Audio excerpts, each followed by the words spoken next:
এক কাপ পরিমাণ মটরশুঁটি দিয়ে দিলাম, আদা আর পরিমাণ মতো কাঁচা লঙ্কা দিয়ে একটা পেস্ট বানালাম।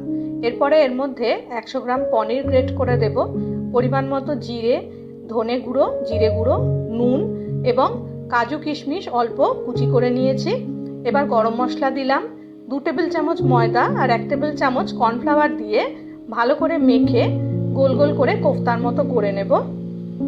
এবার কোফতাগুলোকে তেলে লালচে করে ভেজে নিতে লাগবে। টমেটো, আদা, কাঁচা লঙ্কা দিয়ে একটা পেস্ট বানাবো, আর দুধে ভেজানো কাজু আর পরিমাণ মতো চারমগজ দিয়ে একটা পেস্ট বানালাম। তেলে দিলাম 2টো তেজপাতা, জিরে আর গরম মশলা।